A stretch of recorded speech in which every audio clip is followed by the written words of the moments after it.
The white shirt of Real Madrid, worn by some of the game's most magical names, representing one of the biggest and most successful football clubs in the world. Today their fame is self-perpetuating, but it is due in no small part to the players of the 50s and 60s, players who were champions of Europe for 5 consecutive years.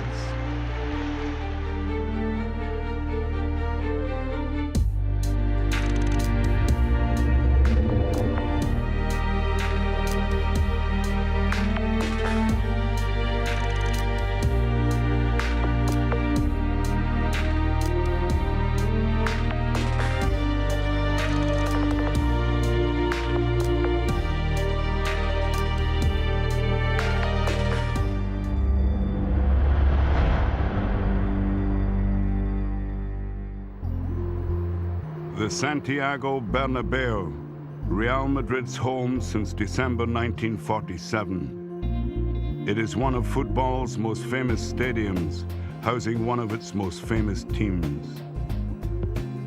But this was not always so. In 1955, the stadium was renamed in honor of the club president at the time, Santiago Bernabéu Yeste, and a dynasty was born. A former striker and manager of the club, Bernabéu became president in 1943, and arguably his biggest contribution was the acquisition of one particular player, Alfredo Di Stefano. I was going to play in Europe, and I was all set to join Barcelona for certain, because they'd spoken to me first. But circumstances changed, and I signed for Real Madrid. In 1953, the highly rated Argentine was playing for Colombian club Millonarios. A tug-of-war with Barcelona ensued, but Bernabéu's persistence eventually won through. I was lucky enough to play in a good team. So the Arrow, that's my nickname, had arrived. And when we made new signings, we made up a very good, very strong side. A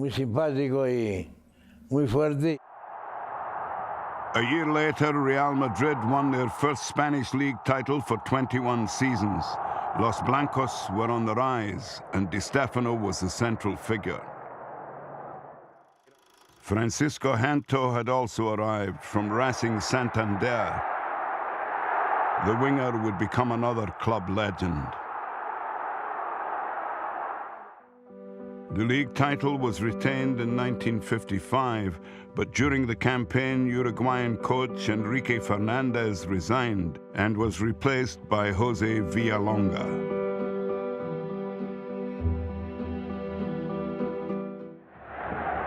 In 1955, Real Madrid contested the Latin Cup, a tournament for the champions of Spain, France, Italy, and Portugal.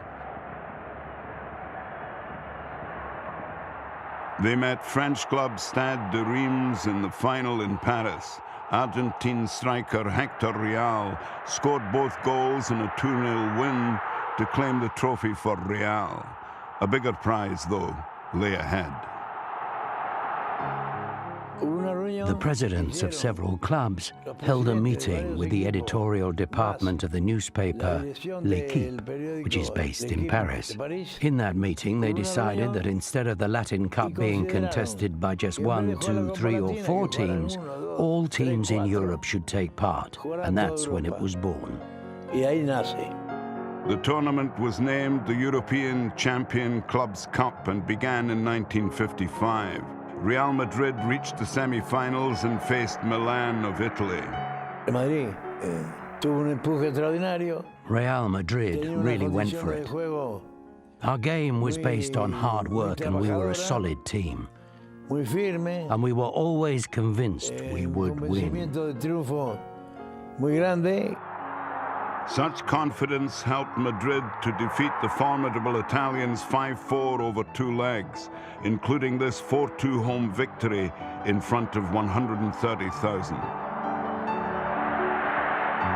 So Real Madrid would contest the inaugural European Cup final on the 13th of June 1956 against familiar foes Stade de Reims at the Parc des Princes, scene of their Latin Cup triumph the year before. Madrid fell 2 goals behind inside the first 10 minutes, but Di Stefano and then Real established parity before the break. Second half strikes from Marquitos and Real again ultimately produced a 4-3 victory. History had been made. Real Madrid were, officially, the first champions of Europe.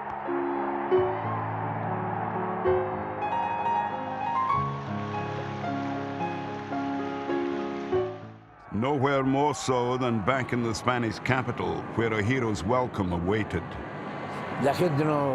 People were lining the street from the airport, waiting for us. We were driven past the fans in open-top cars, and they applauded us. For Bernabéu, this was just the beginning. He immediately signed Raymond Kopa from Reims following his impressive performances against Real Madrid. The team were getting better and better. We had to strengthen because the others in Europe were bolstering their squads. Kopa soon became a favourite in Madrid, and the new season also marked the first team debut of a youngster who had progressed through the club ranks, Juan Santisteban. Santisteban helped Madrid defeat Manchester United 5-3 on aggregate in the semi-finals of the European Cup, and the 1957 final would be held in reassuring surroundings. The Santiago Bernabéu hosted the final that year. Home advantage ensured the holders were favourites to defend their title against Fiorentina of Italy. Spanish head of state Francisco Franco was among a crowd of 124,000.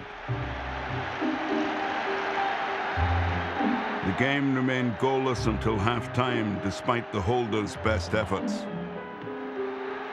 But with 20 minutes remaining, Real Madrid's Enrique Mateos was fouled in the penalty area. Alfredo Di Stefano made expected use of the resulting penalty. With Italian resistance finally broken, Paco Gento doubled the advantage. And watching from the stands, a new signing was impressed. That same season, Madrid regained their Spanish league title and were hosts to the final edition of the Latin Cup. They overpowered Milan 5-1 in their semi-final, with Gento scoring a hat-trick.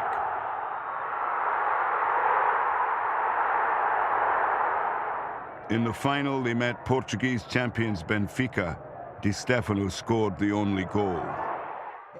But shortly afterwards, manager José Villalonga fell out with Bernabéu, who replaced him with the Argentine Luis Carniglia from the French champions Nice.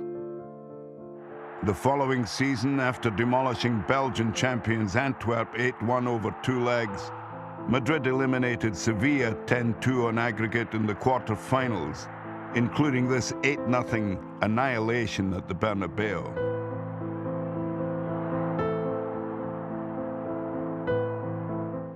Madrid confronted Milan in the European Cup final in Brussels shortly after keeping their Spanish league title. The best of all was against Milan, which was a very tough and difficult game. That's because Milan had become stronger, thanks to the arrival of some quality players. 4 goals were shared over 90 minutes. For the first time, the European Cup would be decided in extra time. We won 3-2 after extra time, thanks to a goal by Gento. It was an end-to-end game and could have been won by either side. The citizens of the Spanish capital were used to political upheavals, but few foresaw how the Hungarian Revolution of 1956 would affect Real Madrid. Around 200,000 Hungarians fled their homeland, among them Ferenc Puskás. Everybody said he was overweight, carrying excess. Well, from being a fatty, he turned out to be a phenomenon. He was a key player for our team and someone who'd shoot from a long way out, 30 to 35 meters, and score. With Puskás excelling, Real Madrid reached the semi-finals of the European Cup for the fourth successive season. Their president had been a motivator. They met local rivals Atletico Madrid in the semi-final, which finished 2-2 on aggregate. A playoff was held in neutral Zaragoza. This time Madrid travelled to Stuttgart in West Germany, where they once again met old adversaries, Reims. 4 years earlier, Madrid had been 2 down after 10 minutes against the same opponents. This time, however, Enrique Mateos put Madrid ahead in the first minute. Alfredo Di Stefano doubled the lead in the second half to ensure the trophy stayed at the Bernabéu, the biggest possible consolation for relinquishing the league title to arch-rivals Barcelona. Albeit with a new manager, former captain Miguel Muñoz had been appointed. The decision was questioned in some quarters, since he had retired from playing only the season before. Despite managerial changes, Madrid once again qualified for the semi-finals of the European Cup, scoring 18 goals in the 2 ties that took them there. Awaiting them were the reigning Spanish champions, and their 2 goals from Di Stefano and 1 from Puskás gave Madrid a 3-1 win in the first leg, played at home.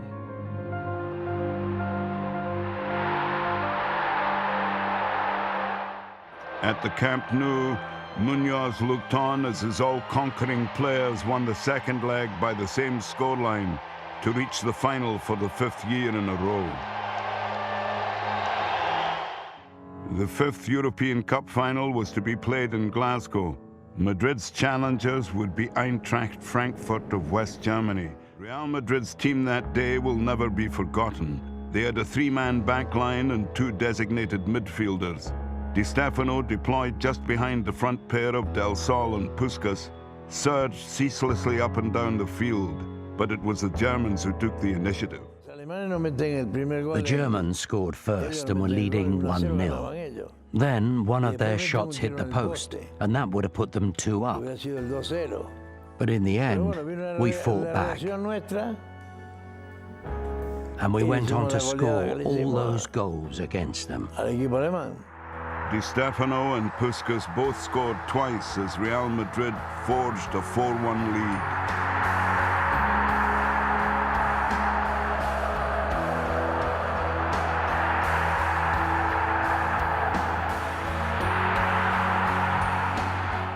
They did that all right and enthralled the football world. Puskás scored 4, Di Stefano 3. The result, Real Madrid 7, Eintracht Frankfurt 3. He scored 4, I scored a hat-trick. He beat me by 1. He was amazing. That game's gone down in history because 10 goals were scored, 7-3 in a final. That's a lot of goals.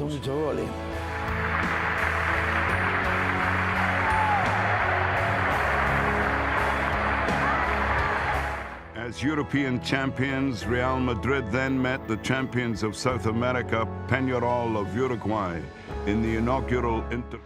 The first leg in Montevideo finished goalless, but the second leg in Madrid was a quite different story.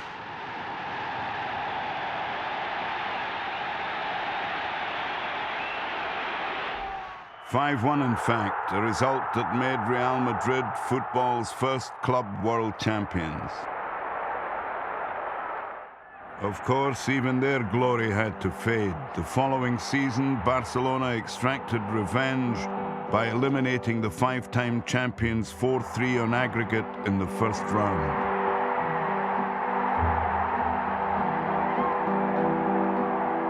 But refereeing decisions in the second leg made it a bitter exit.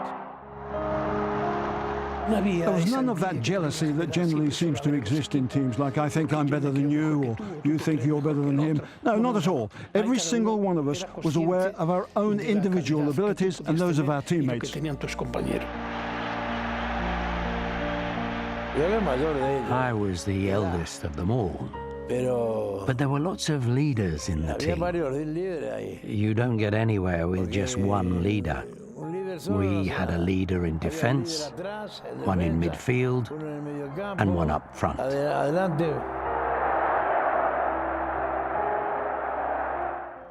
Sadly, most of them are no longer with us, but their achievements will live as long as football. Real Madrid, the archetypal champions.